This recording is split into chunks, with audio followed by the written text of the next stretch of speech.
Toutes et à tous, j'espère que vous allez bien. On se retrouve pour le brief du samedi 9 août. Il est 11 heures. Aujourd'hui, on va parler donc des news économiques, du ratio long and short, du funding, open interest, des liquidations. On regardera ce que font les whales en finissant par l'analyse technique de Bitcoin. Mais avant ça, on va regarder donc ce qui s'est passé hier. On a eu le dump que j'attendais. On n'est pas allé aussi bas que prévu. Mais voilà, en fait, le but c'était donc de venir chercher cette zone-ci pour ensuite avoir un rebond et ensuite pouvoir repartir plus bas parce que beaucoup de gens allaient long. En revanche, personne n'a long ce mouvement-ci parce que tout le monde s'attendait à ce qu'on aille, plus bas et donc par conséquent, bah, on a rebondi. Maintenant la question c'est de savoir est-ce que, bah, le rebond qu'on a fait actuellement est suffisant? En sachant qu'on a fait un changement de tendance ici, on n'a pas validé de changement de tendance ici et que là on a validé un break of structure. Donc potentiellement, on peut être sur un mouvement où dans lequel, bah, là, le dump qu'on a eu ici a été suffisant et par conséquent, on peut tout simplement, bah, maintenant avoir notre phase d'extension dans laquelle on pourrait avoir un rebond. Si on n'avait pas ce rebond, je pense que cette zone, la zone qu'on avait notée ensuite, ne tiendra pas parce qu'on a beaucoup de gens qui l'attendent et donc par conséquent, bah, c'est maintenant qu'il faut rebond, autrement il n'aura pas lieu et on pourra aller potentiellement beaucoup plus bas parce qu'on a pas mal de liquidations à venir chercher en dessous, sous les 111 800 dollars. Donc faites attention à ça. Je pense qu'on a de fortes probabilités de venir chercher donc la zone des tac tac tac, des 118 800 au minimum, je pense, semaine prochaine. Maintenant, à voir si jamais, cette zone tient. Il faut vraiment que ça tienne, mais je pense qu'on peut avoir une phase d'expansion dans laquelle on vient chercher cette zone et ensuite, en fonction de ce qui se passe, si jamais on latéralise et qu'on a pas mal de gens qui sont en train de short, potentiellement on ira plus haut. Mais si jamais on a donc un vrai, changement de tendance et qu'on arrive sur une zone clé et que tout le monde se met à la longue, bah, par conséquent, on aura pris les liquidités, on pourra potentiellement avoir validé un changement de tendance, tout le monde long, et donc par conséquent, on fait un rebond, fake rebond, et on va beaucoup plus bas.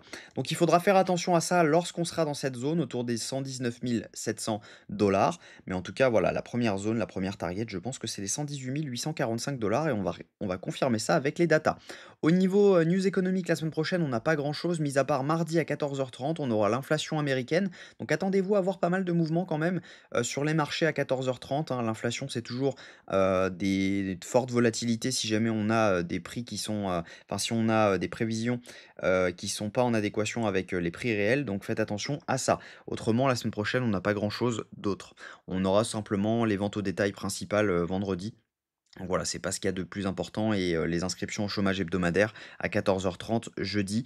Donc c'est pas ce qu'il y a de plus important, mais en tout cas, voilà, ça a quand même son impact sur les marchés. Au niveau crypto bubble, ce qu'on voit, c'est que les alts performent plutôt bien. On a une Bitcoin dominance qui dump, donc ça, c'est plutôt cool et voilà, on va pouvoir avoir, à mon avis, un peu de vert encore sur les alts, au moins jusqu'aux 120 000 $ sur Bitcoin. Donc ça, c'est plutôt cool.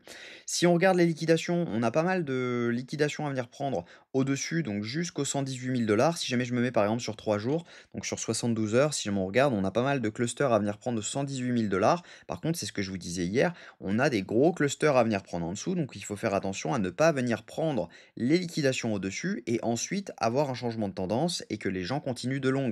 Parce que par conséquent, on aura pris toutes les liquidités au nord et il restera que au sud. Et vous allez voir qu'il y a quand même un élément baissier sur lequel il y a deux éléments baissiers, il y en a un plus que l'autre, qui peut nous dire que, bah, on pourrait avoir ce retracement ensuite. Au niveau, funding open interest, ce qu'on voit, c'est qu'il y a du long qui est en train de s'ouvrir. On voit donc une hausse de l'open interest juste ici avec une hausse des funding. Là, c'est simplement un reset, donc à 10 heures, c'est normal, hein, c'est les funding qui se reset, toutes les 8 heures. Donc c'est normal qu'on ait eu ce dump là-dessus. Mais en tout cas, voilà, ce qu'on voit globalement, c'est que c'est du long qui est en train de s'ouvrir juste ici et par conséquent, on accumule encore plus de liquidités en dessous et il y a de fortes chances de venir les chercher à un moment ou à un autre.